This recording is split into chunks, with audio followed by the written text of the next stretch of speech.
Coach, what's some challenges that the Michigan State offense are going to give you? I think a lot of challenges. They're a well-coached, highly efficient offense. You got a veteran quarterback. That understands the scheme. He gets the ball out on time, and they give him concepts where he has to go through his reads. It's not like an RPO offense where you read one guy and throw it to one receiver, depending on the reaction of that defender. He's reading his keys and seeing the defense, and throwing the ball to the right guy. He's got guys to throw it to. Those two guys on the edge are in my opinion, the best combo wide receivers that we'll have faced so far this year. Number 0 is a big, tall, 6'4", athletic. Obviously he's got basketball background and some basketball skills, so he understands how to high point the football and has great body control in the air. And number 1 is electric. The O-line, I think this is the best offensive line that we'll have faced to date, just with the way they play with each other. The combo blocks, the way they cut off the backside of runs, physical running back. I mean, when you look across the board, and they've got guys at every position, and they're well coached, and they got a good scheme. Ryan, in the second half, you guys have about 17 points. What is the key to that? Is it did you throw it out at adjustments, or is it guys just feeling the game? Like, how have you guys been able to be so good in the second half? I think it's a combination of both. You obviously get offenses that have their script and their designers of the week that they throw at you early, and once we sort of have weathered those storms and seeing like how, okay, this is how they're trying to attack us in the run game, these are the type of routes we're seeing in the pass game, and the ability of our guys that are playing to regurgitate what they're seeing on the field and that be accurate information, coupled with the guys in the box, relaying information down, and then making those minor adjustments, or saying, hey, when we're in this set and we're in this coverage, these are the type of plays we're getting, and so to be aware of those. And then so you go back at halftime, you reaffirm the things that you've been talking about on the sideline in between series, and then our guys go out and they recognize and have recall, and then go execute in the second half. I think that has been huge for us. It's been very beneficial, and like I've been saying all year, this is the best program in terms of communication and identifying accurate information in game that I've been around. So you wouldn't say that halftime adjustments are overrated? Like, is that no, 15 minutes those are really real? important? Yeah. No, halftime adjustments are real, and then obviously those are all for naught if the guys that are playing don't recognize sets, recognize motions, recognize down and distance, and are able to recall from things that have happened earlier in the game. I guess with you being on the field, how much does that, change your ability to do that and communicate to them when you're talking to them during a game? Obviously, being on the field, it's a lot easier to go, sit in somebody's face and talk to them one-on-one. But at the same time, like I try to let our staff talk to each position group. Like, that is, in my opinion, like that's their time to get those corrections. So usually, I'll try to walk away from the defense, right after a series, and kind of go through what has happened with the guys upstairs, and then talk about the adjustments while the position coaches are drawing it up or relaying that information to their position group. And then I try to get a feel for what is happening during the game, and then if there's something that I need to specifically talk to a specific person or a position group, I'll go do that after I've calmed down from the previous series. Just those designers of the week, like how much do you kind of pour into those versus just kind of assuming that teams will be who teams are prepared for a week, if that makes sense? Yeah, I mean, obviously, like a team can't scrap who they are from an identity perspective, especially with a week's worth of preparation, right? Like, you usually get more designers in a bye week, and we definitely did, going into the Nebraska, or after watching the Nebraska game. And so, like, you try to, those designers, obviously you got to weather those storms and really rely on your reads, your keys, your assignment to be able to stop those things, right? Like, obviously, if I'm an offensive coordinator and I've got these, 3 or 4 design plays, those are design plays for a reason, right? They have obviously identified something that they feel like is a hole in what we have structurally. And so, for us, it's being able to weather those storms and then come up with answers if they are problems, right? And sometimes they're not problems, but if they are problems, definitely being able to adjust and get that information relayed to our guys on the sideline is huge. And what has allowed that to happen and allowed that communication to be so effective is the fact that our offense has been on the field for long periods of time. So you have time to get information corrected, to get it adjusted, to get it taught, and then for the kids to get it, the players to get it learned and communicated. So that is our halftime adjustments and our in-game adjustments is just as much a beneficiary of what our offense has been able to do on the field. Coach, college football playoffs rankings are coming out tomorrow night. Illinois is going to be in there likely for the first time in school history. What will it mean to you and the staff and the players, you think? Obviously, like we've said, once we started sort of being talked about on a national stage, like it feels good. Like it feels good to be recognized for the work that you put in, and for our guys, I'm proud of the product that they've presented up to this point.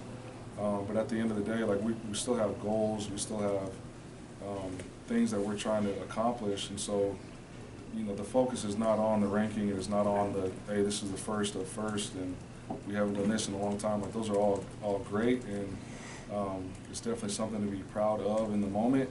But at the same time, we got to focus in on Michigan State right now, because our focus is just going to 1-0 this week, and that will remain true until the end of the season. How would you do? This show's on like 6 o'clock. Will you take time to watch or no? No, not at all. Okay. How would you describe what you're getting out of Seth Coleman week to week this year? Yeah, it's huge. Like he is doing his job, and he's doing his job at a high level. Even though he might not have like the sack numbers, like he's responsible for a few turnovers this year just because of his length, his ability to get to the quarterback and affect the quarterback. Our pass efficiency defense and our interceptions and all those things are not just a result of how the secondary is playing. That is a team effort because quarterbacks are rushed, right? Like we have seen backup quarterbacks multiple times this year. And when the ball is floating in the air, that's a lot easier ball to catch than a quarterback stepping into a throw and trying to make an accurate pass. Right. Your defense plays with an edge and a physicality, but your secondary especially. How do you foster that without letting it get out of control? Obviously, I think it doesn't get out of control because guys, they want to win games, right? And if you're, I'm sure you guys have heard Coach B say it, penalties, mental errors, and turnovers. Penalties is number one on that deal, and so you got to play within the confines of the rules. Otherwise, you're setting yourself up for failure, and that is one way to lose games, right? So, if our goal is to win games, like you want to play with an edge, absolutely. You want to be physical, absolutely. You want to be able to impose your will on your opponent, absolutely. You want to make the game personal, absolutely. But at the same time, it's all within the realms and the confines of the rules and playing the game the right way. Coach, more often than not, you've been able to take away the opposing team's, or at least limit the opposing team's best player. What's that process like during game week that leads to that? And do you have to change a lot from week to week?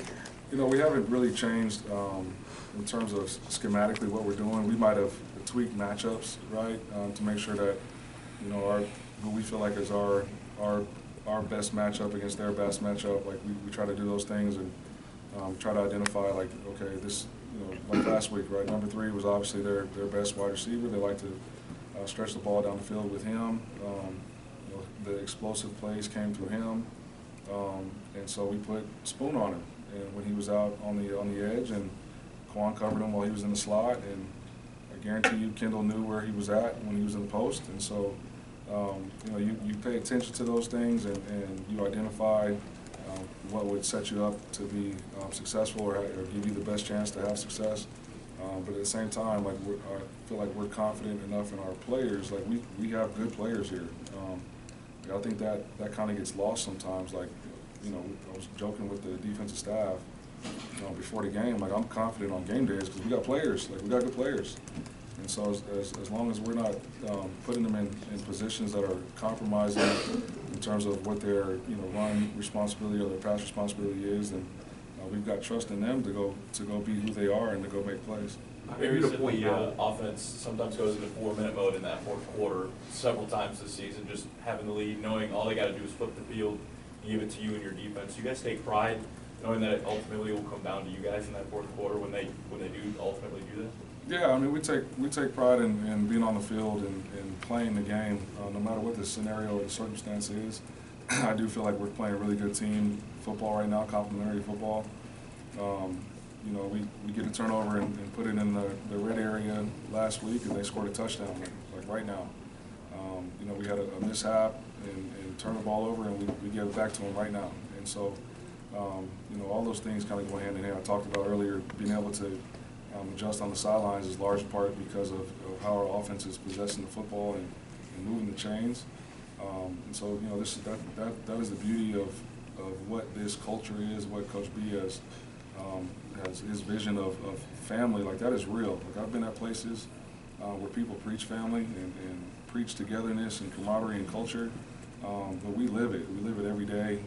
We have since Coach B took this post, and that's just another microcosm of that. Like, this is a family, and then we play off each other, and there are no egos. You can't have egos, right? If your head guy doesn't have an ego, then there, you know, I don't care if it's your coordinator or your position coach or your best players. Like, there's no ego, so nobody cares who gets the credit. We just all understand that we're trying to do whatever it takes to win games, and however that happens, but that's the ultimate goal. Are you at a place now where you expect multiple interceptions per game? And how much has that become what you guys do? You know, it is an expectation to get turnovers. You know, whether they're sack fumbles or a fumble or an interception. You know, it's neither here nor there. But I will tell you, like, the secondary thinks, like, okay, that's what we do. It's what we expect. You know, but a lot of that is dictated on what type of offense you're playing and how many opportunities they're going to give you. But our guys have done a good job of setting the standard, setting the expectation, and trying to live that expectation week in, week out. Did you know when he got here that C.J. Hart was going to be such a versatile player for you from a responsibility standpoint? Because he only played one game last year, so Right. we didn't get to really see him. You know, we had an idea. You know, there's a reason why we brought him in, right? He's going to do the film study and going all the way back to his high school days and see who he was or is as an athlete, and you know, how does that fit within the confines of your system, your scheme. So no, we don't bring guys in just to create depth or add bodies to the locker room. Like, we bring guys in because we think that they can play, and you know, he has done that and more because of the way he's prepared and because of his work with tanking those guys in the weight room. Kind of along that lines of the family, the ego thing you were talking about, it seems like your guys have bothered, whether it be the messaging from you and Brett or the coaching. Why do you think that's happened as profoundly as it has and so quickly as it has? I think it's happened because it's genuine, right? Like, you know, it's easy to put a slogan out there, but if you're not living that and that's not who you are, you know, you're going to see right through that as a program or as a locker room. But because it's genuine and because it's authentic, it's easy to be consistent.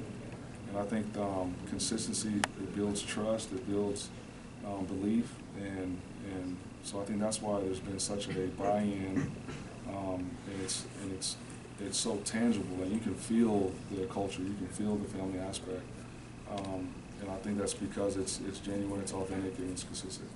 In that second quarter against Nebraska, Sidney Brown tried to cut down that route, led to the Nebraska touchdown, but he was able to respond the rest of the game, have 2 interceptions. What does that say to you for his ability to respond like he did? It says to me that he's grown, you know what I mean? Like, and Sid will tell you this, you know, a year ago, we might have lost him for the whole game. You know, he's so competitive, he's so hard on himself, he's such a perfectionist. When things don't go his way in the past, like, that could have affected the next play, it could have affected the next series, it could have affected the entire game. So, you know, was he upset on the sideline? Like, Absolutely. Like, that was one of the times where you know, I couldn't go walk down and sort of gather myself on the sideline. Like, I had to go and talk to Sydney. And it's because he holds such a high standard of himself. And he realized he let one get away there. But you know, to see him sort of log the information, you know, snap out of it, and then go play what I think was his best game to date. Like, since I've been here, this is the best that I've seen Sidney Brown play. Just with his effort, his attention to detail, you know, making game-changing plays, and his physicality, and having all that be after the play where he got his eyes in the wrong spot and got beat is huge for me, because it just shows growth, and that's all I'm trying to do, is help these guys grow, you know, both on and off the field. And I think Sydney is a prime example of that, and just guys that are buying in, like we talked about, to the family culture, and really are pushing themselves to play at an elite level. And I think Sidney Brown is definitely doing that. Thanks, guys.